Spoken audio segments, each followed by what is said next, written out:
Som. Gravando. Bate a palma.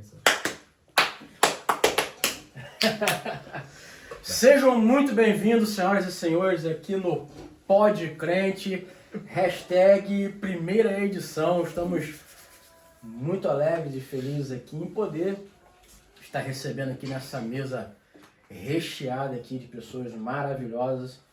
Aqui do meu lado está o nosso professor da escola dominical, nosso amigo querido Caio.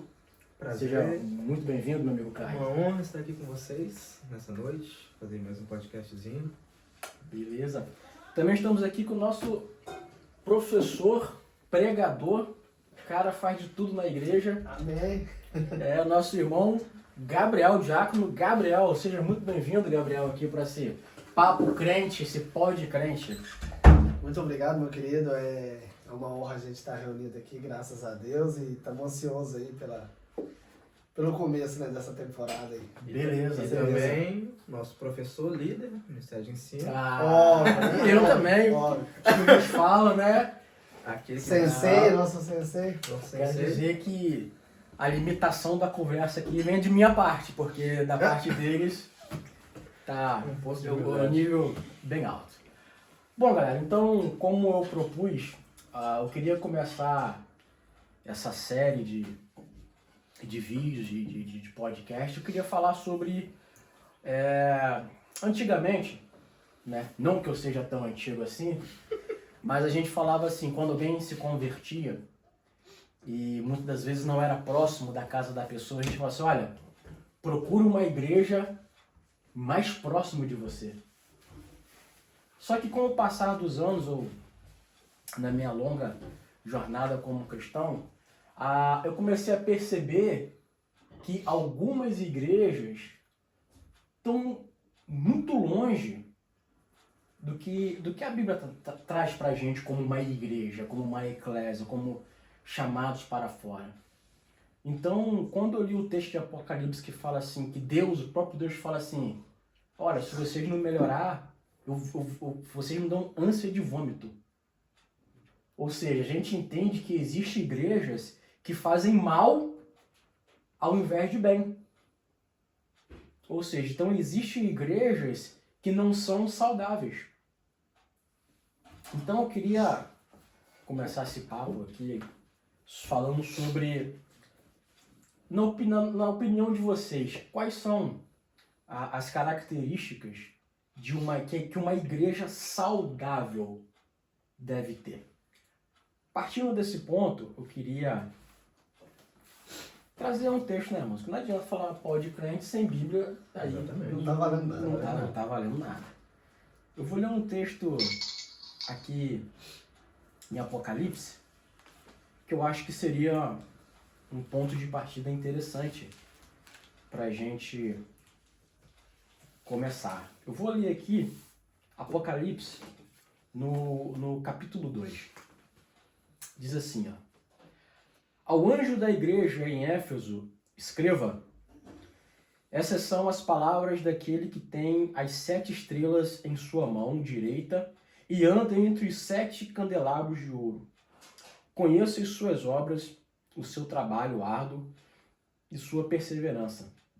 Sei que você não pode tolerar homens maus, que pôs à prova os que dizem ser apóstolos, mas não são, e descobriu que eles eram impostores.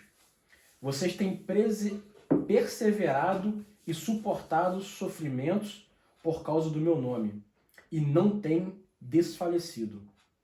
Contra você, porém, tenho isto: você abandonou o seu primeiro amor. Lembre-se de onde caiu, arrependa-se e pratique as obras que praticava no início. Se não se arrepender, virei a você e tirarei o seu candelabro do lugar dele. Mas há uma coisa a seu favor. Você odeia as práticas dos nicolaítas, como eu também as odeio. Aquele que tem ouvidos, ouça o que o Espírito diz às igrejas. Ao vencedor, darei o direito de comer da árvore da vida, que está no paraíso de Deus. Bom, irmãos, aqui a gente já começa a perceber que Deus ele dá algumas dicas do que seria uma igreja saudável. E o primeiro ponto que eu queria trazer aqui pra gente é quando ele diz que eles colocaram à prova aqueles que se diziam ser apóstolos, eles não eram. Ou seja, o que eu queria saber aqui é como que eles puseram esses que se diziam apóstolos e eles descobriram que esses caras não eram apóstolos. Né? Porque até então não tinha Instagram, não tinha como você ir lá no Instagram, né, ver quem é você. Sou Pedro, deixa eu ver aqui. Papo, é mesmo, cara. Não tinha. Então eles iam muito do que o cara falava. Então você vê que alguém chega na igreja, diz que é apóstolo, e eles colocam esse que se diz apóstolo à prova. Então, assim, na minha opinião, eu acho que a ortodoxia dessa igreja era impecável. Com certeza. O desejo, o amor pela palavra, pelas escrituras. Cara, você é apóstolo mesmo? Pera aqui, vamos conversar então. Paulo, ele manda uma carta para a igreja dizendo assim: ainda que venha um anjo do céu pregando um outro evangelho, que seja anátema. Cara, não creio nisso. Então, qual é a forma mais prática de descobrir que o cara é verdadeiro ou falso? Indo na palavra. Exatamente. Você confrontando ele com as Santas Escrituras. É você indo conferir se o que ele está falando, se o que ele está pregando, se o que ele está ensinando está de acordo com o Evangelho de Cristo. Ou seja, então, aos meus olhos, o primeiro ponto que precisa ser observado é o quão aquela igreja, aquela congregação, ela ama a palavra de Deus. Eu acho que é o primeiro ponto de uma igreja saudável. Pelo menos dentro desse contexto aqui a qual nós estamos vendo e observando.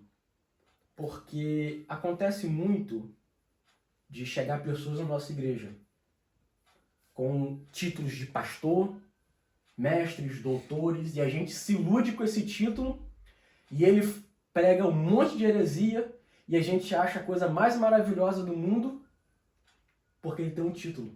Às vezes o Você título que falou? ele tem é só porque é amigo ali do pastor, ou fez algum favor pro pastor, ou tá próximo ali. Às vezes o cara, na Bíblia fala, vamos supor, para consagrar os diáconos. Para você consagrar um bom diácono, o diácono deve ter isso. Você consagrar um presbítero, o presbítero deve ter isso. Certo? Certo. Então, hoje nas igrejas eu tenho a impressão que isso não é levado tão em conta. Dá essa impressão. Então, muitas vezes, por isso, chega um pastor de fora, vai pregar na igreja. Só que você vê que o cara não está fazendo aquela pregação expositiva, não está apresentando a palavra, não está... Tá ali, leu um versículo e começou a desenrolar e falou e não falou nada. Aí conta testemunho, Põe pro testemunho, fala tudo. fala mal da mulher, fala um monte de coisa. O que menos fala é da palavra. Exato. A gente, infelizmente, nos dias de hoje, muitos pregadores, eles estão mais preocupados em passar uma boa imagem acerca dele, pregando somente aquilo que vai fazer com que o povo vibre, com que o povo goste, do que expor as Sagradas Escrituras.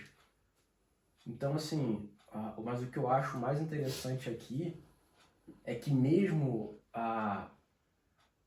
essa tal pessoa chegando na igreja, trazendo um título de apóstolo, eles não recuaram por causa disso. Sim. Então, assim, por quê? Porque a ortodoxia da igreja era perfeita. A igreja era totalmente baseada nas Santas Escrituras. Então, assim, não importava para eles quem fosse. Cara, ele poderia chegar dizendo que ele era Paulo. Eles falavam, ok, vamos te colocar. Beleza, Vamos ver. vamos ver aqui nas Vamos dar uma olhada. escrituras. Sabe, eu tive